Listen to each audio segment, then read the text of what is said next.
This is a big one, and I've asked a project executive that I respected a lot what the answer to this one is, but I'm going to ask you. When you think about the real objective of a project manager, going back to that loop, what is their actual mission, so that we can bring it home for the listeners? Okay, so the actual mission is Yeah. I'd go back to the book by Patrick Lencioni, Five Dysfunctions of a Team, and a quote in there that says, if you could get all of the people in an organisation rowing in the same direction, you could dominate any industry, any market, under any conditions at any time.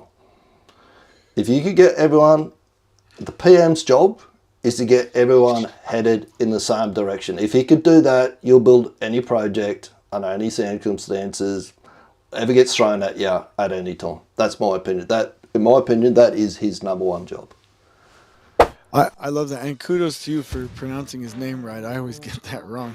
I took a lot of practice to get that right, especially for an Yeah, Aussie. because The old axiom, you know it. Want to get something done, get a busy person to do it. May have served us in another time and another pace, but it is no longer serving us anymore. Let me show you why today. Right, got to get the question up, which is, if you stop doing one busy activity, wait until I tell you about what busy looks like, on your project tomorrow, what would actually improve? So I'm going to read you a post from Salam Ismail that he put up this morning. Now, Salam, I don't know whether you know him or not. He actually was the vice president of innovation at Yahoo back when Yahoo was still a startup. And he studied startups and what made them scale so quickly. Back when getting to $1 billion was a big thing. Back when $1 billion was actually worth something. I found out there was 12 core attributes, somewhere around that figure. I can't remember exactly off the top of my head. Scale, S-C-A-L-E, 5, 10, yeah, it's 11 or 12 core attributes, okay? We're going to look at one of them today, and one post that he's just put up. So he's doing training at the moment. It's called the 10X shift, okay? Listen to this. Most organisations believe their constraint is strategy. It isn't. In 2026, the real constraint is execution speed under complexity. Execution speed. Nothing to do with business. Is that still right in the right spot? Oh, there we go. That's better. Strategy has never been more accessible. Frameworks, playbooks, benchmarks, they're everywhere. As you know, if you follow my content for any length of time, I talk the theory of constraint, talk to Scrum, we talk to Lean, we talk to the EXO model, which I'm actually ambassador for the EXO model. Yeah, even some strong strategies struggle to translate into momentum. You look at the statistics on change management, somewhere around about 70% of change management efforts fail, regardless of how good the strategies are. Why? Because as organisations grow, complexity compounds. There's more dependencies, more coordination, more approval layers. You get slow feedback, and eventually the organisation becomes the bottleneck, the constraint, theory of constraints. This is where the old scaling playbook breaks. You want to get something done, just give it to a busy person. A busy person has a capacity. At some point, they tap out. And what happens then is they become the constraint. They've probably been a constraint for a long time already. You can only move as quickly, the overall system, the business, the project, the team can only move as quickly as its slowest point. At some point, they become the slowest point, regardless of how fantastic that they actually are. AI doesn't change this by simply automating tasks. Its real impact is structural. It changes how work flows, decision loops shrink, feedback becomes continuous. Execution no longer waits for perfect alignment. Learning compounds faster than most competitors realise. The advantage isn't that these organisations are smarter, It's that they're architected to move for flow, just like we're talking about here. Meanwhile, many leaders are still trying to move faster inside the system that were designed for stability, control, and predictability. I don't know if you've had a look at what's going on lately. They're not three things that are in the market anymore. Business doesn't operate like that anymore. That mismatch is why execution feels heavy when speed feels elusive, why effort doesn't compound the way that it used to. Said it at the start of the video, I'll start it again now. The old axiom, if you want to get something done, get a busy person to do it, doesn't cut it anymore. The organisations pulling ahead aren't louder or flashier. They're quietly redesigning themselves around a new reality. And unless leaders rethink how scale actually happens, the gap won't close, it will widen. Which is exactly what we're going to run through tomorrow. So who tomorrow's training is for. By the way, I'm Buddy. I help project directors and executive general managers get the team on the same page and get little buggers on there. So we've got flow. Exactly what Salem's talking about there. You feel a little bit like this person just here, come back and instantly gone into busy mode. There's three functions that we need to get on this same page here, okay? We need the mission, which is your exec team, those sorts of people. We need the operations guys, the ones that do business as usual, and then we need the execution team to actually do the projects. We need them all on the same page, and we need to keep them on there. The key to all this is less equals more. Busy means doing more of non-value added activity. That's what busyness is. People aren't thinking about what they're doing. The less non-value added activity that you do, funnily enough, creates the more value added activity. We need to change that saying from, if you want to get something done, get a busy person to do it, to, if you want to get something done, get an effective person to do it. That's what we really need. Lean Made Simple, I showed a video there the other day where they took a process that was taking 4 hours and got it down to 5 minutes. Also told a story about a guy called Whitey on a site that took weeks of work and did it in 30 minutes. For all the people that say, oh, that won't fucking work in construction, Benny, you don't understand what we're trying to do here. I do understand. I've been doing it since I was 15. I'm 54 this year. I understand it perfectly well, what we're trying to do. Doing less of this, driving this down, a lat up, so you speed up, we're only going to drop this by 10% and we get double the throughput, output, of what we're currently getting. That's an outcome, but you have to decide that you want it. It is as simple as that.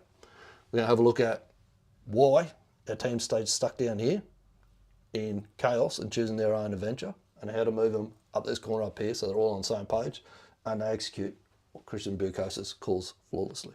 Have a look at flow, how we need to get all of the, waving my hands around too much, how we need to get all the units of the business sequenced so that we're not constantly backwards and forwards, like a up and down like a yo-yo. Have a look at the loop that Salem talks about, where we teach people to see ways, stop and fix things, create lessons learned, share them through the organisation via Yoka 10. And then we have a look at why this all works so far.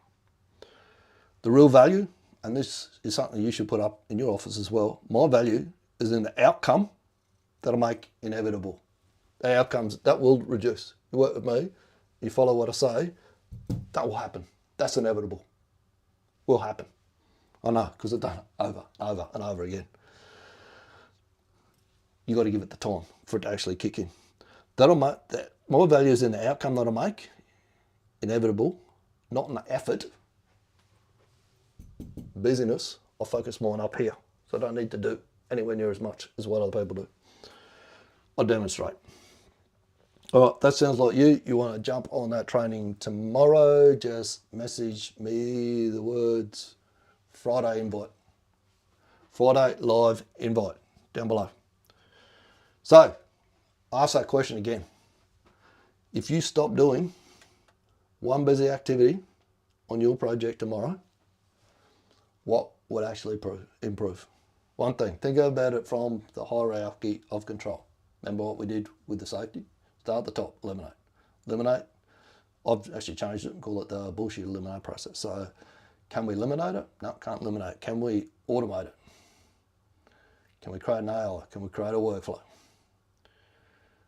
Then we create a process using the great process formula. Then we teach and train someone how to actually do that. Hand it off so that we don't become the bottleneck. Right. All of this ties right into why we do the ORCA process. All about getting people to stop and think about what they're actually doing. Not just doing, not just going, I'm so busy, I've got all this stuff to do. Where's the waste? Where's the 90% non-value added activity that you're doing? How do we stop you doing that? Free your time up. Remove the overwhelm. Move you from the busy category into the effective. All right, let's go. Time for our daily ORCA. Day 60 or 90. So I'm 2/3 the way through the process. Actually did something called a thinking time session with another GPT this morning, which came up with the real constraint in my business. And I worked out these 2 lines. This is the outcome. You have to decide that you want it. My value is in the outcome that I make inevitable, not the effort, busy work that I demonstrate. If you want access to that thinking time session, I'm more than happy to share it with you. Just message me the words thinking time session GPT. Okay. New shift. It is Thursday, the 22nd of January, 2026.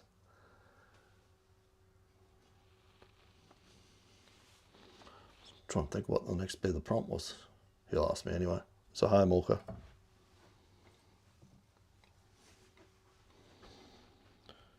It's a home ORCA. Make sure it's a high mulga. No, it's not.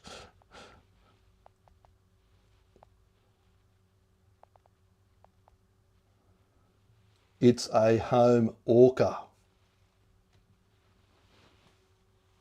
Oh my God, this is terrible today.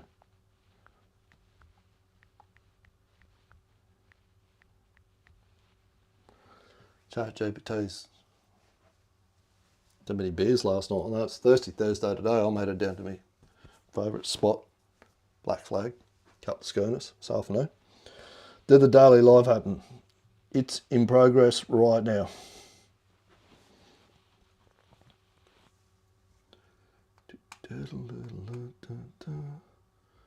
Task validation. Verify full kit. First task. Write physical Kanban ticket. So the physical Kanban ticket I did was 30 minutes thinking time on a Dr. Alan Bernard question that I had a look at this morning. So I did that and I'm running the day live. All 3 are yes.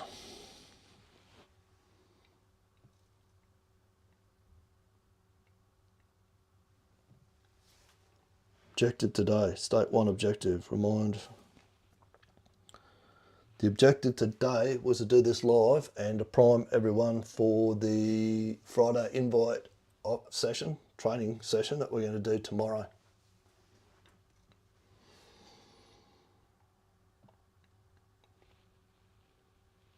If you've ever watched the movie Focus or Will Smith, Google, go to YouTube and search priming. That's what we're doing here. Nicely, of course. Not like Will did it in Focus. Validate the objective. You started to... No, I didn't. The objective was to run the live, which is to prime people for tomorrow's session. Surely that's one objective.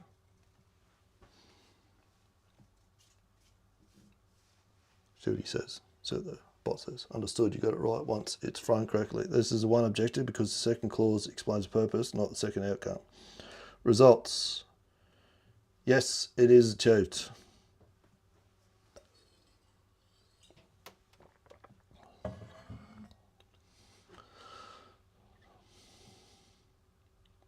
Identify what actually created the results.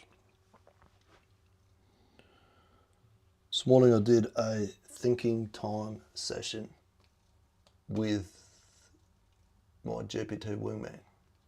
We focused in on a question from Dr. Alan Bernard on what is your real constraint and whether when you look like missing a goal, whether you should lower expectations or raise them. That completely changed the way that I'm thinking about how I'm doing this, and it is the key behaviour behind the way that I'll be moving forward. No future talk. I wonder if he's going to pull me out for that. For a set task, I must confirm the calendar branch. Friday is a weekday.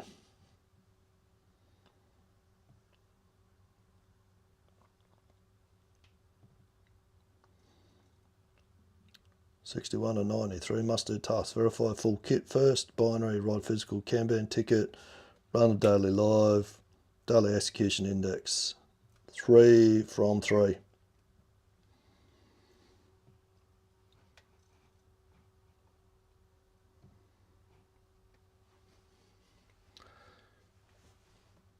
Yes.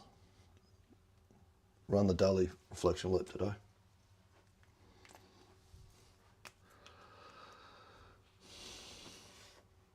Let's see what this comes up at.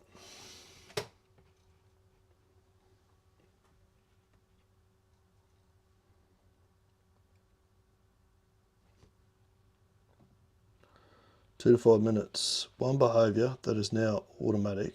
No prompting and no friction. Right. Daily Kanban ticket.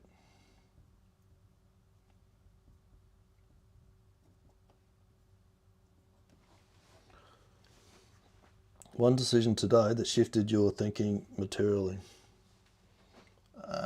It was the shift from, was this shift here. Shifted from time to outcomes.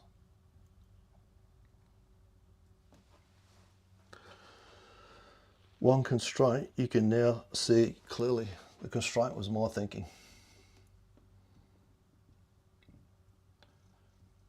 What I believe was possible.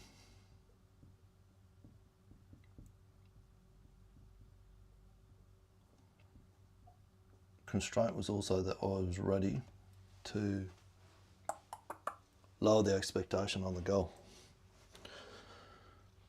One continuity marker. So continuity markers. Big ass calendar.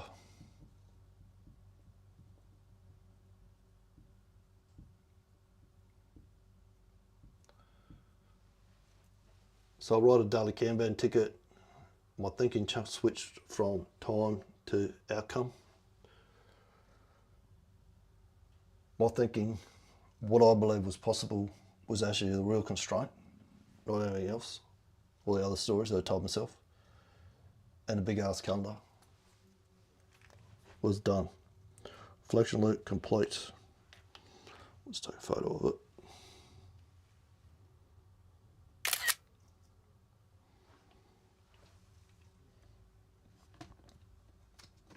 So that we've got this. This is all data that we're feeding this GPT to make it perform better and work with us better as a teammate, because that's what it is, remember?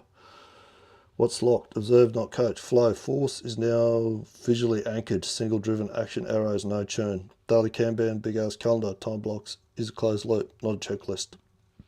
Constraint clarity is emerging. Time allocation versus belief about what matters. Continuity mark is visible and reinforcing. Streak plus daily live. Record, daily live, yes. ORCA streak intact. Daily execution index, 3 from 3. Full kit was verified. Kanban written. Phase 3, full flex and ORCA active. Sequence, no violations. Tomorrow, 3 must do tasks. I haven't done a flex for a while. I need to run one of those. We'll run that tomorrow.